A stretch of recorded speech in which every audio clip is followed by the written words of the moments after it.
Hello बच्चों, हिंदी विद्या मंदिर में आपका स्वागत है। आज हम एनसीईआरटी के 9वीं कक्षा के स्पर्श पुस्तक से धीरंजन मालवीय के द्वारा लिखी हुई वेंकटरामन के बारे में जो एक पाठ है उसे हम पढ़ेंगे। तो चलिए शुरू करते हैं। इस पाठ का नाम है वैज्ञानिक चेतना के वाहक चंद्रशेखर वेंकटरामन। वेंकटरामन जो नाम है यह हम सभी इस नाम से वाकिफ़ है, फेमिलियर है। यह नाम हमारे लिए नया नहीं है और हमारे देश में सभी वैज्ञानिकों में वेंकटरामन का नाम बहुत ही उच्च स्थान पर है और हम उन्हें बहुत ही आदर और मान से देखते हैं। तो चलिए इस पाठ को प्रारंभ करते हैं। पेड़ से सेब गिरते हुए लोग सदियों से देखते आ रहे थे, मगर गिरने के पीछे छिपे रहस्य को न्यूटन से पहले कोई और समझ नहीं पाया था। तो लेखक ने पाठ का आरंभ ही यहीं से शुरू किया है कि एक सामान्य व्यक्ति को देखने का नज़रिया और एक वैज्ञानिक दृष्टिकोण से देखने का नज़रिया बिल्कुल अलग हो जाता है ना। देखने को तो हम सभी देखते हैं। एक पाठ भी है हेनरी केलर के द्वारा कि जिनके पास आंखें होती है वह बहुत कम देखते हैं, है ना। वह देख कर भी नहीं देखते और शायद यह उनका कहना बिल्कुल ठीक ही है कि हम आंखें हैं हमारे पास, हम अपने आसपास के प्रकृति को निहारते हैं, एडमायर करते हैं उसकी सुंदरता को, लेकिन उसके पीछे के वैज्ञानिक रहस्य को जानना और जानने के पीछे उसकी जो जिज्ञासा होना वह सब में नहीं होती है। तो इसीलिए लेखक ने पाठ का प्रारंभ ही यहीं से किया है कि जैसे सेब ज़मीन पर जब गिरा तो लोगों आज भी देख रहे हैं, जब भी हम फुटबॉल बॉल कुछ भी फेंकते हैं ऊपर तो वह नीचे गिरता है। इस पर हम इतना ध्यान नहीं देते, हमें लगता है हमने ऊपर फेंका वो नीचे आ गई, लेकिन वैज्ञानिक न्यूटन ने ही पहले इस बात पर ध्यान दिया था और उसके बाद ही गुरुत्वाकर्षण के नियम के बारे में हम जाने। ठीक उसी प्रकार विराट समुद्र की नीलवर्णीय आभा को भी असंख्य लोग आदिकाल से देखते आ रहे हैं। हम लोग बहुत बार समुद्र किनारे घूमने जाते हैं, समुद्र के नीले रंग को की खूबसूरती को देखते हैं, लेकिन उसका रंग नीला ही क्यों है और वह नीले रंग का क्यों नज़र आता है, हम में से हम यह नहीं सोच पाते। लेकिन इसी रहस्य पर पर्दा उठाने के लिए हमारे समक्ष उपस्थित हुए थे सर चंद्रशेखर वेंकटरामन। बात सन 1921 की है, जब रामन समुद्री यात्रा पर थे। वेंकटरामन जब एक बार 1921 में वह समुद्र यात्रा कर रहे थे और जहाज के डेक पर खड़े होकर नीले समुद्र को निहारना प्रकृति प्रेमी रामन को अच्छा लगता था। तो वो वहाँ खड़े होकर समुद्र को देख रहे थे, समुद्र की लहरों को देख रहे थे। वे समुद्र की नीली आभा में घंटों खोए रहते और समुद्र का उनके लहरों को देखना शायद ही कोई होगा जिसे वो पसंद नहीं होगा। लेकिन रामन केवल भावुक प्रकृति प्रेमी ही नहीं थे, उनके अंदर एक वैज्ञानिक की जिज्ञासा भी उतनी ही सशक्त थी। केवल वह प्रकृति प्रेमी यानी नेचर को पसंद करने वाले ही व्यक्ति नहीं थे, बल्कि उनके अंदर जो है एक वैज्ञानिक यानी विज्ञान से संबंधित जो जिज्ञासा होता है, क्यूरियोसिटी होता है कि आखिर क्यों ऐसा हुआ, इस बात को जानने की भी इच्छा थी। यही जिज्ञासा उनसे सवाल कर बैठी कि आखिर समुद्र का रंग नीला ही क्यों होता है, कुछ और क्यों नहीं। कभी कभी जब हम कुछ देखते हैं तो माइंड में हमारे बहुत सारे प्रश्न आते हैं, लेकिन हम उस पर उतना कभी ध्यान नहीं देते। लेकिन अगर हम उस बात पर जोर दे और उस बात के तह तक जाने का प्रयास करें तो शायद हम भी कुछ नया ढूंढ लाए। रामन सवाल का जवाब ढूंढने में लग गए। जवाब ढूंढते ही वे विश्वविख्यात बन गए और जैसे ही उन्हें इस बात का जवाब मिला वह भारत में ही नहीं बल्कि वर्ल्ड फेमस हो गए। रामन का जन्म 7 नवंबर सन 1888 को तमिलनाडु के तिरुचिरापल्ली नगर में हुआ था। ये सब जो बातें, उनका जन्म कहाँ हुआ, उनके जन्म स्थान कहाँ हुआ, जब आप पढ़ते हैं तो बुक में इस बात को अंडरलाइन कर ले। तो इस बात ये सब जो एक एक मार्क्स का जो प्रश्न होता है इसका उत्तर आप आसानी से दे पाएंगे। इनके पिता विशाखापत्तनम में गणित और भौतिकी के शिक्षक थे। उनके पिता क्या थे? उनके पिता एक टीचर थे जो फिजिक्स और मैथ पढ़ाते थे विशाखापट्टनम में। पिता इन्हें बचपन से गणित और भौतिकी पढ़ाते थे। ये ऑब्वियस है कि जब पिता उनके मैथ्स और फिजिक्स के ज्ञाता थे, जानकार थे, तो अपने बच्चे में भी उस गुण को उन्होंने शेयर किया था, बांटा था। इनमें कोई अतिशयोक्ति नहीं होगी कि जिन दो विषयों के ज्ञान ने उन्हें जगत प्रसिद्ध बनाया, उनकी सशक्त नींव उनके पिता ने ही तैयार की थी। उनकी सशक्त नींव यानी फाउंडेशन के बारे में कहा जा रहा है। जब हम बचपन से किसी चीज़ को लगन और रुझान से और इंटरेस्ट के साथ सीखते हैं तो उसकी हमारी मजबूत नींव जो है वह हमारे मन, हमारे छवि पर पड़ती है। और उनके पिता चूँकि भौतिकी और मैथ के, गणित के शिक्षक थे, तो उन्होंने प्रारंभ से ही उन्हें उसमें रुचि जो है जगाया, उन्हें पढ़ाया और यही कारण था जो उन्होंने जो बहुत बड़े वैज्ञानिक बने और उन्होंने जो खोज की उसके पीछे उनके गणित और विज्ञान का ही, उनके भौतिकी का जो ज्ञान था वह बहुत हद तक महत्वपूर्ण था। कॉलेज की पढ़ाई उन्होंने पहले एबीएन कॉलेज तिरुचिरापल्ली से और फिर प्रेसिडेंसी कॉलेज मद्रास से की। मद्रास जो आज हम चेन्नई के नाम से जानते हैं। बीए और एमए दोनों ही परीक्षाओं में उन्होंने काफ़ी ऊंचे अंक हासिल किए। रामन का मस्तिष्क विज्ञान के रहस्यों को सुलझाने के लिए बचपन से ही बेचैन रहता था। जैसे मुहावरा कहा जाता ना कि पूत के पाँव जो हैं वह पालने में ही पता चल जाते हैं, उसी तरह बचपन से ही आप बहुत सारे ऐसे बच्चों को देखेंगे जिन्हें हम गॉड गिफ्टेड बोलते हैं, या उनका मन जो है बचपन से ही बहुत ही तीव्र रखता है, वह बहुत ही कुशाग्र होते हैं। उसी तरह हमारे वेंकट रामन भी है, वह बचपन से उनका जो मस्तिष्क था, उनका जो दिमाग था, वह विज्ञान के रहस्यों को जानने में लगा, सुलझाने के लिए हमेशा बेचैन रहता था। वो बचपन से ही बहुत ही क्यूरियस थे। अपने कॉलेज के ज़माने से ही उन्होंने शोध कार्य में दिलचस्पी लेना शुरू कर दिया था। जब वो कॉलेज में थे तो उन्होंने रिसर्च का जो काम है उसमें उन्होंने इंटरेस्ट लेना शुरू कर दिया था। उनका पहला शोध पत्र, उनका जो पहला रिसर्च का जो पेपर था, फिलोसफिकल मैगजीन में प्रकाशित हुआ था, उसमें वो पब्लिश हुआ था। उनकी दिली इच्छा तो यही थी कि वे अपना सारा जीवन शोध कार्य को ही समर्पित करते। उनका मन था कि वो अपना पूरा लाइफ जो है वह शोध कार्य, नए नए चीज़ों पर वह शोध करना चाहते थे और अपने पूरे लाइफ को इसी में ही डेडिकेट कर देना चाहते थे।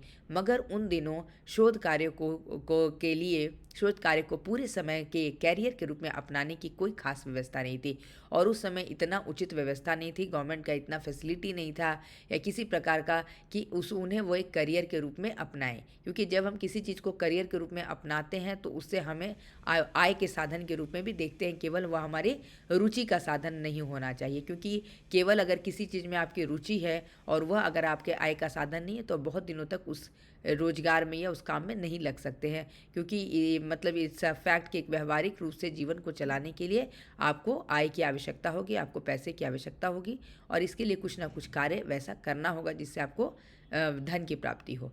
तो रामन को भी पता चला, रामन को भी ऐसा लगा कि पूरे लाइफ को शोध कार्य में लगाना सही नहीं होगा क्योंकि उस समय उतनी व्यवस्था नहीं थी। प्रतिभावान छात्र सरकारी नौकरी की ओर आकर्षित होते थे।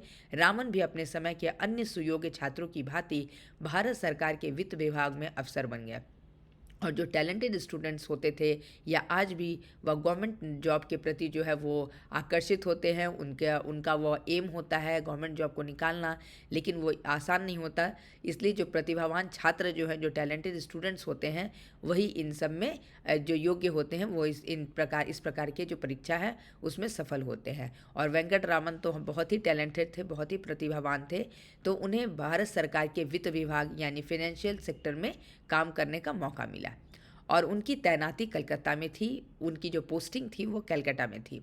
कलकत्ता में सरकारी नौकरी के दौरान उन्होंने अपने स्वाभाविक रुझान को बनाए रखा। आज कलकत्ता जिसे हम कोलकाता कहते हैं, वहाँ पर वो सरकारी नौकरी तो कर ही रहे थे और साथ साथ उनका क्योंकि उनकी जो इंटरेस्ट था, उनका शोध पत्र और पढ़ना पढ़ाना, इसमें उनको विज्ञान में रुचि उनका होना, तो वो साथ साथ अपने स्वाभाविक रुझान को बनाए रखा जो उनका नेचुरल इंटरेस्ट था जिसके प्रति। दफ्तर से फुर्सत पाते ही वे लौटते हुए बहू बाजार आते जहां Indian association for the cultivation of science की प्रयोगशाला थी। जो जब उनका ऑफिस ख़त्म हो जाता शाम को और जब वो लौटते तो एक कलकत्ता में एक बहू बाजार एक जगह है जहाँ पे Indian association for the cultivation of science का एक लेबोरेटरी यानी प्रयोगशाला है।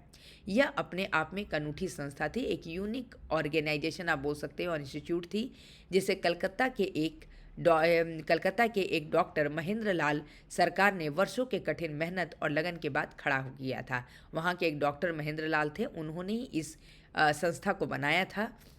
और इस संस्था का क्या उद्देश्य था? इस संस्था का उद्देश्य ही था देश में वैज्ञानिक चेतना का विकास करना, लोगों में विज्ञान के प्रति रुचि जागृत करना, लोगों में विज्ञान के प्रति जो उनका वैज्ञानिक दृष्टिकोण का विकास करना। इसी रुझान को बढ़ाने के लिए हमारे युवा वर्ग में हम डॉक्टर महेंद्र लाल ने इस संस्था का गठन किया था। अपने महान उद्देश्यों को उद्देश्यों के बावजूद इस संस्था के पास साधनों का नितांत अभाव था और उनका इतना बड़ा लक्ष्य होने के बावजूद उनके पास आय की कमी थी, जिसके कारण उस लेबोरेटरी में, उस प्रयोगशाला में आधुनिक उपकरण वगैरह नहीं थे। ओके, यह रामन इस संस्था की प्रयोगशाला में काम चलाऊ उपकरणों का इस्तेमाल करते हुए शोध कार्य करते रहे और जो भी काम चलाऊ मतलब जस्ट केवल यूज़ करने लायक जो इक्विपमेंट्स थे, ओके ओके काइंड ऑफ आप बोल सकते हैं, उन्हीं का इस्तेमाल करके रामन जो है वह डिफरेंट कार्य जो भी है शोध काम करते, शोध से रिलेटेड जो भी रिसर्च उनको करना रहता था, जो भी सिंपल काइंड ऑफ इक्विपमेंट्स वहाँ उपलब्ध होते थे उन्हीं को यूज़ करके वह काम किया करते थे।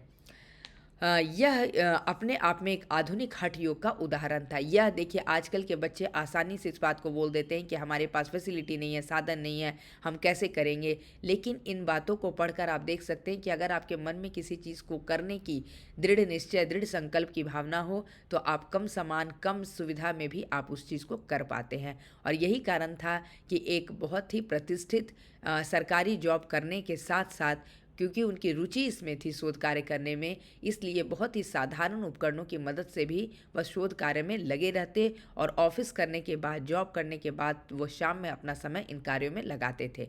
तो अगर आपकी किसी चीज़ में रुचि है तो फिर आपको उसमें किसी प्रकार का थकावट, तनाव नहीं महसूस होगा। आप उस कार्य को करने में आपको आनंद का अनुभव होगा।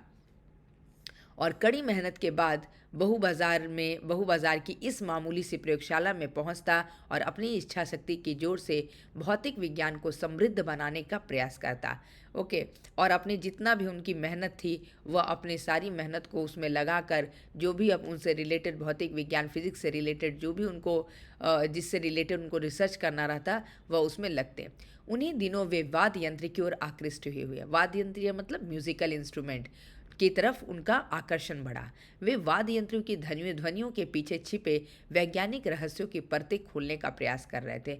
अब हम जब किसी प्रकार की म्यूजिकल इंस्ट्रूमेंट को बजाते हैं तो उससे साउंड कहाँ से निकलता है, साउंड क्यों निकलता है और उसकी ध्वनि को निकलने में क्या क्या सहायक होते हैं, इन बातों के रहस्यों को जानने के लिए वेंकटरामन जो है वह काफ़ी व्यग्र थे। वह जानना चाह रहे थे कि आखिर इसका क्या कारण है। और इस दौरान उन्होंने अनेक वाद्य यंत्रों का अध्ययन किया, क्योंकि जब आपको किसी चीज़ के बारे में जानकारी तो आपको इसके बारे में मतलब गहन अध्ययन करने की आवश्यकता, बहुत डिटेल में पढ़ना पड़ेगा। तो इसलिए वेंकटरामन ने एक दो नहीं बल्कि कई सारे वाद्य यंत्रों का अध्ययन किया, उसके पीछे की ध्वनियों के बारे में पढ़ा, जिसमें देशी और विदेशी दोनों प्रकार के वाद्य यंत्र थे। ऐसे वाद्य यंत्र जो हमारे देश में इस्तेमाल हुआ करते थे और जो वाद्य यंत्र पश्चिमी देशों यानी बाहर के देशों में भी इस्तेमाल होते थे, उन सभी का उन्होंने अध्ययन किया। वाद्य यंत्रों पर किए जा रहे शोध कार्यों के दौरान उनके अध्ययन के दायरे में जहां वायलिन, चेलो या पियानो जैसे विदेशी वाद्य आए, वहीं वीणा, तानपुरा, मृदंगम पर भी उन्होंने काम किया। उन्होंने जहां एक तरफ वायलिन, चेलो और पियानो जैसे जो विदेशी वाद्य यंत्र थे, जो विदेशी म्यूजिकल इंस्ट्रूमेंट थे, इसके साथ साथ वीणा, तानपुरा, मृदंगम जो हमारे भारतीय जो म्यूजिकल इंस्ट्रूमेंट थे, जो वाद्य यंत्र थे, इन्होंने इन दोनों पर काम किया। उन्होंने वैज्ञानिक सिद्धांत के आधार पर जो मतलब साइंटिफिक जो है उस पे के जो उनके थीसिस है उसके आधार पर पश्चिमी देशों की इस भ्रांति को तोड़ने की कोशिश की कि भारतीय वाद्य यंत्र विदेशी वाद्यों की तुलना में घटिया है। क्योंकि जब उन्होंने रिसर्च किया, उन्होंने प्रूफ किया और बहुत सारा उन्होंने क्योंकि जब हम किसी चीज़ पर रिसर्च करते हैं तो उसमें बहुत सारी चीज़ें हमें उसके बारे में, उसके मतलब एविडेंस के रूप में उसमें लिखना पड़ता है। तो जब उन्होंने उस चीज़ को तैयार किया तो उन्होंने इस बात को खरे से नकार दिया, कि सिरे से नकार दिया कि भारतीय वाद्य यंत्र जो है वह विदेशी वाद्य यंत्र की तुलना में घटिया है, क्योंकि प्रारंभ में पश्चिमी देश जो है वह भारतीय वाद्य यंत्रों को घटिया यानी चीप समझते थे, बेकार समझते थे, लेकिन ऐसा नहीं है। और उनकी इस मनस्थिति को तोड़ने का बहुत हद तक रामन ने प्रयास किया। और भारतीय वाद्य यंत्र विदेशी वाद्य यंत्र की तुलना में घटिया है। वाद्य यंत्रों के कंपन के पीछे छिपे गणित पर उन्होंने अच्छा खासा काम किया, क्योंकि वाद्य यंत्र की जो ध्वनि निकलती है उसके पीछे क्या रहस्य है, उसके पीछे क्या कैलकुलेशन है, क्या गणित है, उन्होंने इसके ऊपर काम किया और अनेक शोध पत्र भी प्रकाशित किए और बहुत सारे उनके जो रिसर्च पेपर थे वो पब्लिश हुए।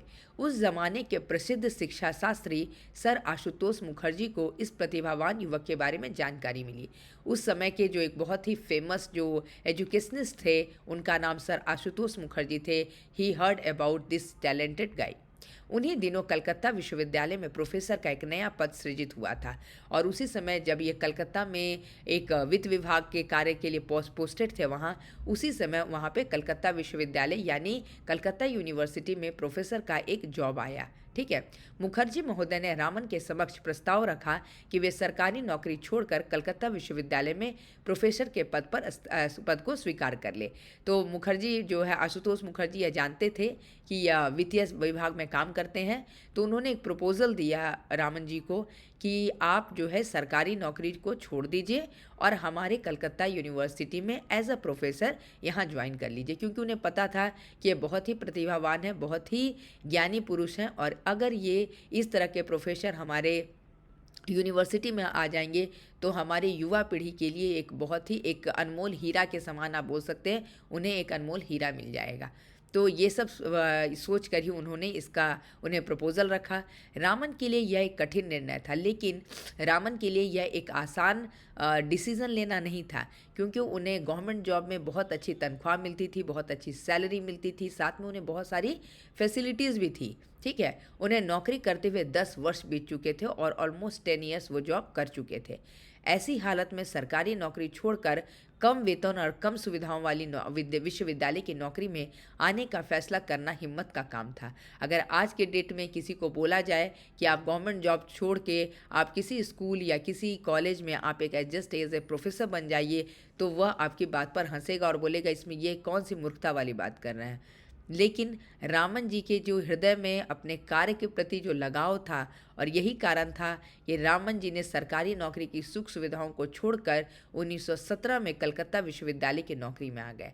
उनके लिए सरस्वती की साधना सरकारी सुख सुविधाओं से कहीं अधिक महत्वपूर्ण थी। सरस्वती की साधना मतलब जो उन शोध पत्र के ऊपर कार्य करना, पढ़ना, पढ़ाना और जो किताबों से उनका जुड़ा रहना, वह उनके लिए उनके हृदय को ज़्यादा छूता था बनिस्बत उन्हें बहुत पैसों का, बहुत अच्छी मोटी रकम और तनख्वाह के रूप में प्राप्त करना और एक अच्छा नौकरी होना। कलकत्ता विश्वविद्यालय के शैक्षणिक माहौल में वे अपना पूरा समय अध्ययन, अध्यापन और शोध में बिताने लगे। जब वो पूरी तरह से कलकत्ता विश्वविद्यालय में एज ए प्रोफेसर ज्वाइन कर लिए और अब उन्हें पूरी तरह से एक किसी भी आप शिक्षा संस्थान में जाएंगे तो वहाँ का माहौल क्या है, बिल्कुल पढ़ाई वाला होता है ना। तो वहाँ केवल पढ़ना, पढ़ाना और शोध कार्य करना, अब इनका पूरा जीवन इसी में बीतने लगा।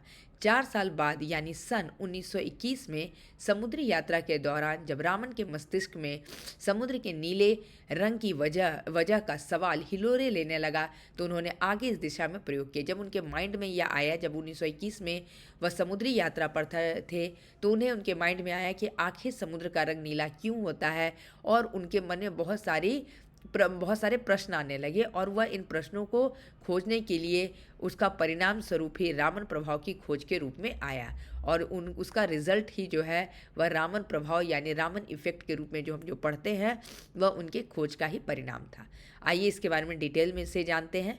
रामन ने अनेक ठोस रवों और तरल पदार्थों पर प्रकाश की किरण के प्रभाव का अध्ययन किया। बहुत सारे solid crystals and along with that जो भी लिक्विड मटेरियल है उन पर उन्होंने प्रकाश की किरण यानी प्रकाश यानी लाइट जो है, रे जो है, उसका क्या इम्पैक्ट होता है उसका उन्होंने अध्ययन किया। उन्होंने पाया कि जब एक वर्णीय प्रकाश की किरण यानी एक जो लाइट होता है जिसमें एक रंग है ना, प्रकाश की किरण किसी तरल या ठोस रवेदार पदार्थ से गुजरती है तो गुजरने के बाद उसके वर्ण में परिवर्तन आता है। फॉर एग्जाम्पल अगर कोई ठोस क्रिस्टल ये है या फिर कोई लिक्विड है, उससे कोई प्रकाश अगर पार हो रहा है तो वह प्रकाश पार होने के बाद उसके कलर में चेंजेस आ जाता है।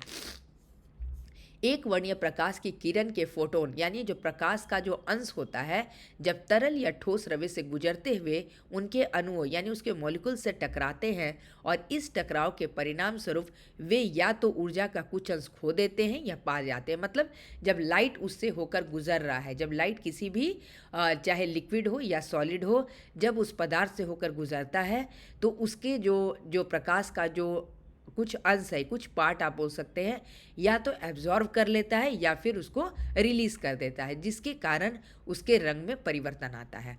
दोनों ही स्थितियों में प्रकाश का वर्ण यानी प्रकाश का जो रंग है उसमें बदलाव आता है, चेंजेस आता है। एक वर्णीय प्रकाश की किरणों में सबसे अधिक जो एक वर्णीय प्रकाश जिसमें एक रंग का जो प्रकाश है उसमें सबसे अधिक जो पावरफुल जिसमें एनर्जी है वो है पर्पल कलर में, दैट इज़ बैंगनी कलर के प्रकाश में होती है। और बैंगनी के बाद क्रमशः नीले, आसमानी, हरे, पीले, नारंगी और लाल। लाल में सबसे कम एनर्जी होता है। लाल वर्ण का नंबर आता है। इस प्रकार लाल वर्णीय प्रकाश की ऊर्जा सबसे कम होती है। यानी अगर आपसे पूछा जाए कि सबसे अधिक ऊर्जा किसका रंग में होता तो वह है बैंगनी कलर, और सबसे कम ऊर्जा जो है वह लाल रंग में होता है। एक वर्णीय प्रकाश तरल या ठोस रवों से गुजरते हुए जिस परिणाम में ऊर्जा खोता है या पाता है, यानी जब उससे वह जो लाइट जो है जब वो पास होता है तो या तो एनर्जी वो रिलीज करता है या एनर्जी एब्जॉर्व करता है, उसी के रिजल्ट का ये है कि हम कलर जो है वो चेंज देखते हैं। और यही कारण है कि जब सूर्य की रोशनी जो है वह समुद्र के जो समुद्र का पानी है उस पर जब वो पड़ता है तो वह जो लाइट जो है जब उससे टकरा कर जब वो रिफ्लेक्ट होता है तो कुछ जो एनर्जी जो है वह एब्जॉर्व करता है और कुछ एनर्जी जो छोड़ता है। इन दोनों का जो ही उसका ही एक परिणाम जो है जिसके कारण समुद्र का रंग जो है वो नीला दिखाई देता है, और उसी हिसाब से उसके वर्ण में परिवर्तन होता है। वो डिपेंड करता है कि कितना मात्रा में वो ऊर्जा को खोता है या पाता है। रामन की खोज भौतिकी के क्षेत्र में क्रांति के समान थी, एक रिवॉल्यूशन के समान थी। इसका पहला परिणाम यह हुआ कि प्रकाश की प्रकृति के बारे में आइंस्टाइन के विचारों का प्रायोगिक प्रमाण मिल गया। इनके पहले आइंस्टाइन ने बहुत सारे प्रकाश की प्रकृति यानी लाइट के नेचर के बारे में उन्होंने बताया था, उसको अब हम व्यवहारिक रूप से उसको प्रयोग में करने का मौका मिल गया। आइंस्टाइन के पूर्ववर्ती वैज्ञानिक प्रकाश को तरंग के रूप में मानते थे, वो एक लाइट को एक वेव के रूप में मानते थे, मगर आइंस्टाइन ने बताया कि प्रकाश अति सूक्ष्म कणों की तीव्र धारा, लाइट जो है वो क्या, इट्स अ वेरी मतलब स्मॉल, मतलब बहुत ही सूक्ष्म, जिसे हम नेकेड आई से नहीं देख सकते, इतना सूक्ष्म कणों का एक बहुत ही तीव्र धारा, एक फोर्स बोल सकते हैं, एक प्रवाह बोल सकते हैं, धारा के समान है। और इन्हीं अति सूक्ष्म कणों की तुलना आइंस्टाइन ने बुलेट से की है। बुलेट जो पिस्टल में हम बुलेट डालते हैं उसके स्पीड से उन्होंने इसकी तुलना की है और इन्हें फोटोन नाम दिया। Photon is nothing, it's a प्रकाश का जो अंश है उसको हम फोटोन बोलते हैं, ठीक है, लाइट का जो पार्ट है। रामन के प्रयोगों ने आइंस्टाइन की धारणा का प्रत्यक्ष प्रमाण दे दिया कि प्रकाश की किरण तीव्रगामी सूक्ष्म कणों के प्रवाह के रूप में व्यवहार करती है। वो तेजी से, मतलब आइंस्टाइन के जो वक्तव्य था उसको रामन ने उसे और भी क्लियर रूप से बताने के लिए उनके सिद्धांतों ने बहुत मदद की। रामन की खोज की वजह से पदार्थों के अणुओं और परमाणुओं की आंतरिक संरचना का अध्ययन सहज हो गया, और इनके इसी रिसर्च के बाद किसी भी पदार्थ में जो उसका मॉलिक्यूल्स है और उसके एटम्स के बारे में, उसका जो इंटरनल स्ट्रक्चर होता है उसके बारे में स्टडी करना बहुत ही ईजी हो गया। पहले इस काम के लिए इंफ्रारेड स्पेक्ट्रोस्कोपी का सहारा लिया जाता था, और यह मुश्किल तकनीक थी, यह एक डिफ़िकल्ट टेक्निक थी और गलतियों की संभावना बहुत अधिक रहती थी। इसमें एरर की जो है वो ज़्यादा पॉसिबिलिटी रहती थी। रामन की खोज के बाद पदार्थों की आणविक और परमाणविक संरचना के अध्ययन के लिए रामन स्पेक्ट्रोस्कोपी का सहारा लिया जाने लगा, क्योंकि उन्होंने बताया ना कि किसी भी चीज़ में जब प्रकाश जो है वह पार करती है तो वो डिपेंड करता है कि उसका प्रकाश के ऊर्जा पर, कि वह जितना प्रकाश या तो एब्जॉर्व करेगा या रिलीज़ करेगा। तो इसके साथ साथ जिस पदार्थ में वो जो लाइट जो है वो टकरा रहा है उसके इंटरनल स्ट्रक्चर के बारे में भी जानने का मौका मिला। और उसके बाद जो आणविक किसी भी पदार्थ का जो एटम्स है और मॉलिक्यूल्स है उसके बारे में स्टडी करने के लिए इंफ्रारेड स्पेक्ट्रोस्कोपी के बाद रामन स्पेक्ट्रोस्कोपी का सहारा लिए जाने लगा, जो कि ज़्यादा सही जानकारी देता था। यह तकनीक एक वर्णीय प्रकाश के वर्ण में परिवर्तन के आधार पर पदार्थों के अणुओं और परमाणुओं की संरचना की सटीक जानकारी, सटीक मतलब बिल्कुल परफेक्ट इन्फॉर्मेशन देता था कि जब हम एक रंग को एक स्पेक्ट्रोस्कोपी से जब पार करते हैं तो यह जो है इसमें जो परिवर्तन होता है वह पदार्थ के अणुओं और परमाणुओं की संरचना यानी उसका जो आकार है या उसका जो डिज़ाइन है उसके बारे में परफेक्ट नॉलेज देता था। इस जानकारी की वजह से पदार्थों का संश्लेषण प्रयोगशाला में करना और अनेक उपयोगी पदार्थों का कृत्रिम रूप से निर्माण संभव हो गया, क्योंकि जब आपको किसी का इंटरनल स्ट्रक्चर पता चल जाएगा then you will get an idea. और उसके बाद बहुत सारे आर्टिफिशियल आइटम्स भी बनने शुरू हो गए। रामन प्रभाव की खोज ने रामन को विश्व के चोटी के वैज्ञानिक की पंक्ति में ला खड़ा किया। एक तो हम पहाड़ की चोटी यानी पीक, और विश्व की चोटी यानी बहुत ही विश्व का सबसे सर्वोत्तम वैज्ञानिक के रूप में वो खड़े हो गए। पुरस्कारों और सम्मानों की तो जैसे झड़ी सी लगे, और उसके बाद उन्हें अनेक रिवॉर्ड, अनेक अवार्डों से और उनको सम्मान दिया गया। उन्हें सन 1924 में रॉयल सोसाइटी की सदस्यता से सम्मानित किया गया। यह जो पैरा है इट्स वेरी वेरी इंपॉर्टेंट। जब भी आप पढ़ रहे हो तो इन्हें पेंसिल से मार्क कर लिया करें, क्योंकि इसमें से एक प्रश्न जरूरी क्वेश्चन में आता है। सन 1929 में उन्हें सर की उपाधि प्रदान की गई। ठीक अगले ही साल उन्हें विश्व के सर्वोच्च पुरस्कार भौतिकी में उन्हें नोबेल पुरस्कार से सम्मानित किया गया। उन्हें और भी कई पुरस्कार मिले, जैसे रोम का म्यूत्स्की पदक, रॉयल सोसाइटी का ह्यूज पदक, फिलाडेल्फिया इंस्टीट्यूट का फ्रैंकलिन पदक, सोवियत रूस का अंतर्राष्ट्रीय लेनिन पुरस्कार आदि। तो आप यहाँ देख सकते हैं कि नॉट केवल अपने देश में, इवन अंतर्राष्ट्रीय स्तर पे उन्हें ख्याति प्राप्त हुई, इसलिए इन्हें विश्वविख्यात वैज्ञानिक की श्रेणी में कहा जाता है। सन 1954 में रामन को देश के सर्वोच्च सम्मान भारत रत्न से भी सम्मानित किया गया। वे नोबेल पुरस्कार पाने वाले पहले भारतीय वैज्ञानिक थे, और यह बात बहुत ही हमारे लिए गर्व का है कि भारत के पहले वैज्ञानिक थे जिन्हें नोबेल पुरस्कार मिला था। उनके बाद यह पुरस्कार भारतीय नागरिकता वाले किसी अन्य वैज्ञानिक को अभी तक नहीं मिल पाया है। उन्हें अधिकांश सम्मान उस दौर में मिले जब भारत अंग्रेज़ों का गुलाम था, और यह इससे भी बहुत बड़ी बात है कि उस समय हमारा देश आज़ाद नहीं था। उस समय हमारा देश परतंत्र था, विदेशों का गुलाम था, और इसके बावजूद उनकी जो महत्ता है, उनकी जो जो सर वेंकट रामन का जो पढ़ने और उनका जो जिज्ञासा है उसे कोई भी रोक नहीं सका, और न केवल देश में बल्कि अंतर्राष्ट्रीय स्तर पर उन्हें काफ़ी ख्याति प्राप्त हुई, है ना। उस समय हमारे देश में उतनी सुख सुविधा भी नहीं थी। और उसके बाद, और यह हमारे लिए बहुत ही गर्व की बात है कि वह हमारे पहले भारतीय थे जिन्हें नोबेल पुरस्कार का अवार्ड मिला और पुरस्कार से सम्मानित किया गया। और आगे बढ़ते हैं। हाँ, उनके बाद यह पुरस्कार किसी भी भारतीय नागरिक को नहीं मिला है अभी तक, और उन्हें अधिकांश सम्मान उस दौर में मिले जब हमारा देश आज़ाद नहीं हुआ था।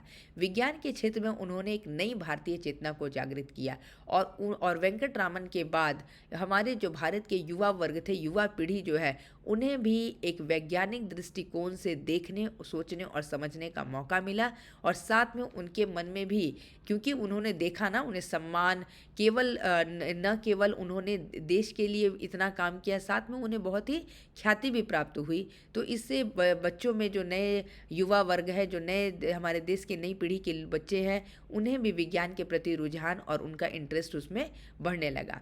भारतीय संस्कृति से रामन को हमेशा ही गहरा लगाव था, और इंडियन कल्चर से he was very much attached. उन्होंने अपनी भारतीय पहचान को हमेशा अक्षुण्ण रखा, और भारतीय पहचान यानी अपने इंडियन का जो आइडेंटिटी है उसे हमेशा उन्होंने सहेज कर रखा।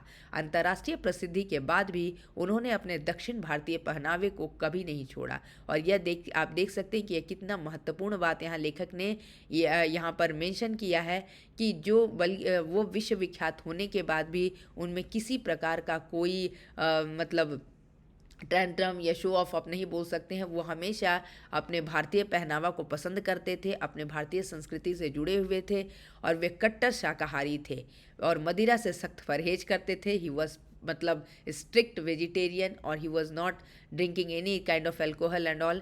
जब वे नोबेल पुरस्कार प्राप्त करने स्टॉकहोम में गए तो वहाँ उन्होंने अल्कोहल पर रामन प्रभाव का प्रदर्शन किया, और जब उन्हें मौका मिला नोबेल पुरस्कार जब वो प्राप्त करने के लिए जब स्टॉकहोम गए तो उन्होंने अल्कोहल पर भी अपने रामन प्रभाव का प्रदर्शन वहाँ पर भी उन्होंने उसे कर दिखाया।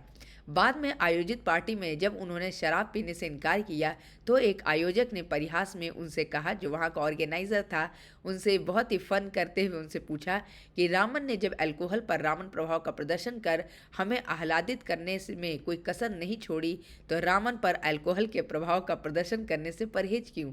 ठीक है, कहने का मतलब कि जब उन्होंने अल्कोहल पर अपने रामन इफ़ेक्ट को दिखाया, तो वहाँ पर जो थे वो बोले कि आपका जो रामन इफ़ेक्ट है वो अल्कोहल को भी नहीं छोड़ा, लेकिन अल्कोहल का इम्पैक्ट जो है वह वेंकट रामन को कैसे छोड़ सकता है। लेकिन वो तो पक्के कट्टर ये थे और वो कभी इन सब चीज़ों का पान नहीं करते थे।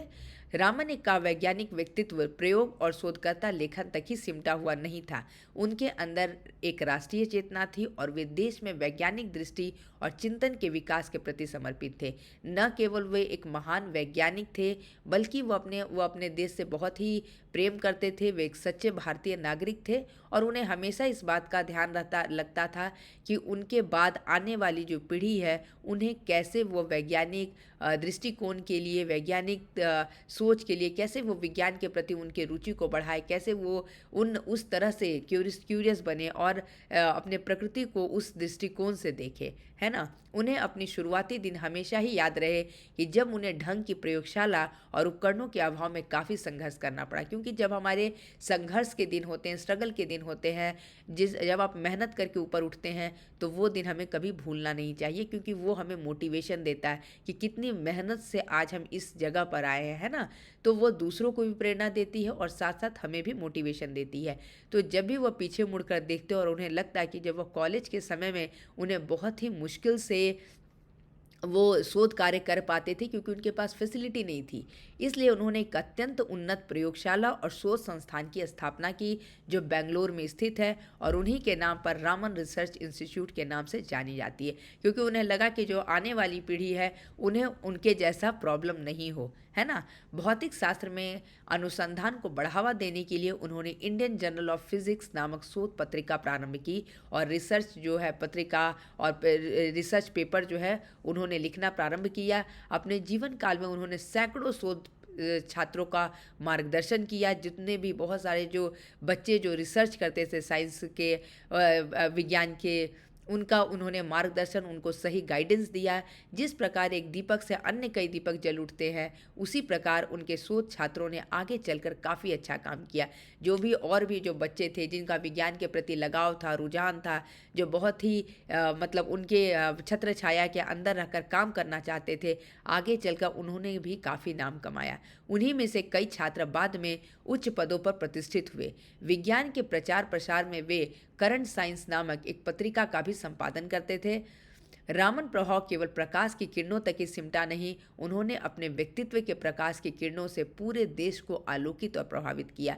केवल रामन प्रभाव यानी रामन इफेक्ट जो हम जानते हैं, प्रकाश की किरण, केवल वह प्रकाश की किरण केवल उनके उस ज्ञान के माध्यम से उससे जुड़े बहुत सारे विज्ञान के रहस्य जो है वह खुलने लगे और बहुत सारे चीज़ों का अध्ययन जो है वह आसान हो गया। तो उनके व्यक्तित्व ने न केवल प्रकाश की किरणों को ही आलोकित किया था, बल्कि पूरे विश्व को ही जगमगा दिया था। उनकी मृत्यु जो है 21 नवंबर सन 1970 के दिन 82 वर्ष की आयु में हुई। रामन वैज्ञानिक चेतना और दृष्टि की साक्षात प्रतिमूर्ति थे।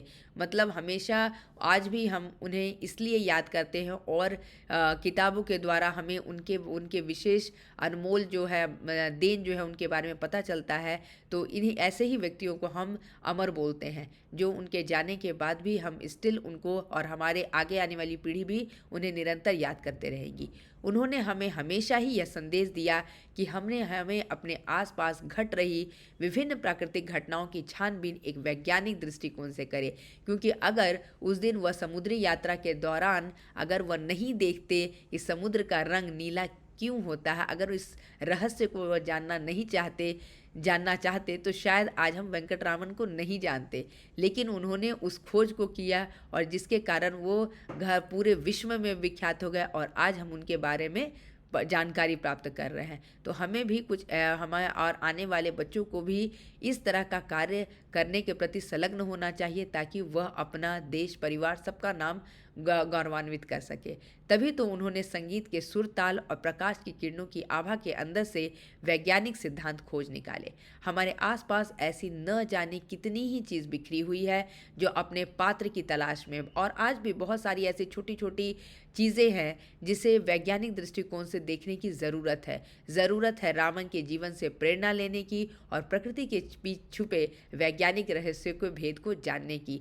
तो यह जो एक पार्ट है यह बहुत ही मोटिवेशनल पार्ट है, हमें इससे सीखने की ज़रूरत है। यह केवल पाठ और प्रश्न उत्तर करने तक ही इसे सीमित नहीं रखिएगा, इसे अपने मन में ज़रूर उतारिएगा। लगन की भावना, कैसे हम कम चीज़ों में भी, अभाव में भी, कैसे हम अपने, अगर हमारा मन में अगर हट हो किसी चीज़ को प्राप्त करने का, तो कैसे लगन से इसे हम पूरा कर सकते हैं।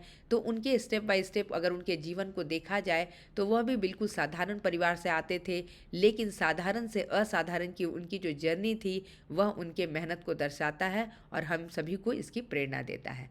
चलिए इस आगे देखते हैं यहाँ इसके माइंड मैप के बारे में। हमने अगर माइंड मैप को देखें तो हमने इनके स्टार्टिंग में जन्म के बारे में पढ़ा है ना, और इनके विज्ञान के प्रति जागरूकता के बारे में जाना। कॉलेज के दिनों में शोध कार्य का करना, यहाँ पे विज्ञान जो है वो मिस हो गया लिखना। युवा वर्ग में विज्ञान के प्रति रुचि पैदा करना, आसपास की चीज़ों को वैज्ञानिक दृष्टिकोण से देखना, पिता के द्वारा भौतिकी और विज्ञान में भौतिकी और गणित में रुचि पैदा करना, और 1921 जो एक महत्वपूर्ण साल था जिसमें उन्होंने समुद्री यात्रा के दौरान महत्वपूर्ण खोज की, देश का मान बढ़ाया और बेंगलोर में आज भी वैज्ञानिक अनुसंधान केंद्र की स्थापना की। तो इसे अगर आप पॉइंट वाइज जो भी महत्वपूर्ण चीज़ें अगर आप लिख लें तो यह आपके प्रश्न उत्तर को लिखने में भी बहुत सहायक होगी। चलिए आगे देखते हैं। यहाँ हमने इस पाठ से संबंधित जो भी कठिन शब्द है उसका इंग्लिश और हिंदी में यहाँ पे लिख दिया है, ताकि आपको जब आप पाठ पढ़ेंगे तो आपको किसी तरह का अगर वर्ड और समझ में नहीं आए तो आपको इसमें मदद मिलेगी। प्रश्न उत्तर देख लेते हैं। रामन भावुक प्रकृति प्रेमी के अलावा और क्या थे? वह भावुक प्रकृति प्रेमी के अलावा वह एक सच्चे वैज्ञानिक थे और उनके मन में विज्ञान को जानने की जिज्ञासा थी। समुद्र को देखकर रामन के मन में कौन सी जो दो जिज्ञासाएं उठी? रामन के पिता ने उन्हें किन विषयों की सशक्त नींव डाली, जैसे गणित और भौतिकी के बारे में? वाद्य यंत्रों की ध्वनियों के अध्ययन के बारे में रामन क्या करना चाहते थे? वह जानना चाहते थे कि वह ध्वनि कहाँ से आती है, उसके पीछे का क्या रहस्य है। सरकारी नौकरी छोड़ने के पीछे रामन की क्या भावना थी, क्योंकि वह सरस्वती की साधना यानी माता सरस्वती की साधना को वह मतलब अधिक वेतन और अधिक सुविधा के तुलना में वह माता सरस्वती की आराधना करना ज़्यादा उनको प्रिय था। रामन प्रवाह की खोज के पीछे कौन से सवाल हिलोरे ले रहे थे कि समुद्र का पानी नीला क्यों होता है? क्योंकि ये सब जब आप पाठ को अच्छे से पढ़ेंगे तो आपको मौखिक प्रश्न तो यूं ही आप उसका सहज सरलता से जवाब दे सकेंगे। रामन की खोज किन अध्ययनों को सहज बना दिया? इससे किसी भी पदार्थ के आणविक और परमाणविक जो उसका जो एटॉमिक और जो मॉलिक्यूल्स जो उसका स्ट्रक्चर है उसको उनको पढ़ने में उन्होंने आसान बना दिया। और यहाँ पर इस रिलेटेड पार्ट से रिलेटेड जो भी महत्वपूर्ण प्रश्न उत्तर है उसको भी मैंने इनके साथ ऐड कर दिया है। वाद्ययंत्रों की ध्वनियों को अध्ययन के दौरान रामन क्या करना चाहते थे? सरकारी नौकरी छोड़ने के पीछे रामन की क्या भावना थी? आप इन उत्तर को भी पढ़िए और साथ में स्वयं भी लिखने का प्रयास करिए, इससे आपका वर्ड पावर भी बढ़ेगा और जब आप पाठ को अच्छे से जान जाएंगे तो आपके लिए लिखना बहुत ही सरल हो जाएगा।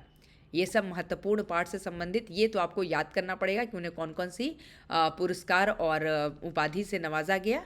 रामन को मिलने वाली पुरस्कार ने भारतीय चेतना को जागृत किया। ऐसा क्यों कहा जाता है? क्योंकि वह न केवल एक वैज्ञानिक के रूप में उन्हें पूरे देश और अंतर्राष्ट्रीय स्तर पर विख्यात और ख्याति प्राप्त हुई, बल्कि साथ ही उन्होंने अपने देश के बच्चों में विज्ञान के प्रति रुचि को जागृत करने के लिए उन्होंने विज्ञान संस्थान की भी स्थापना की। और हमेशा वो बच्चों को यही संदेश देना चाहते थे कि प्रकृति को उस वे में देखें ताकि उनके वैज्ञानिक दृष्टिकोण जो है उसमें अगर वो देखेंगे तो उनके बहुत सारे रहस्य को जान पाएंगे, है ना। रामन की खोज, रामन प्रभाव क्या है, that is only the important that I explain कि just in the chapter only कि कैसे ठोस और या तरल रवा से जब लाइट जो है वो गुजरता है और किस प्रकार से वो एनर्जी को रिलीज या एब्जॉर्व करता है। देश को वैज्ञानिक दृष्टि और चिंतन प्रदान करने में सर चंद्रशेखर वेंकटरामन के महत्वपूर्ण योगदान पर प्रकाश डालिए। और अभी जस्ट हम लोगों ने पाठ में पढ़ा कि न केवल वो एक वैज्ञानिक थे, उन्होंने अपना पूरा जीवन जो है नए नए खोजों को खोज करने में समर्पित कर दिया। उन्होंने रामन प्रभाव की खोज करके भारत का नाम ऊंचा किया। फिर उन्होंने बंगलोर में एक शोध संस्थान की स्थापना की। उन्होंने अनुसंधान संबंधी 2 पत्रिकाएं भी चलाई और उन्होंने नई पीढ़ी को हमेशा इस बात का संदेश दिया, उन्हें विज्ञान में रुचि लेने के लिए अग्रसर किया और हमेशा प्रकृति के आसपास जो भी चीज़ें हैं उसे केवल निहारने नहीं बल्कि उसके वैज्ञानिक कारणों को भी जानने के लिए प्रोत्साहित किया। तो हमारा यह पाठ और इसका एक्सप्लेनेशन, क्वेश्चन आंसर सब कुछ इसमें डिटेल में दिया हुआ है। तो आई थिंक यह वीडियो आप लोगों के लिए बहुत लाभकारी होगा। आशा करती हूँ कि आज का वीडियो आप लोगों को बहुत पसंद आया हो। और अगर आपको वीडियो अच्छा लगे तो वीडियो को लाइक कीजिए और मेरे चैनल को सब्सक्राइब कीजिए। आज की कक्षा में जुड़ने के लिए आप सभी का बहुत बहुत धन्यवाद। मिलते हैं अगले क्लास में।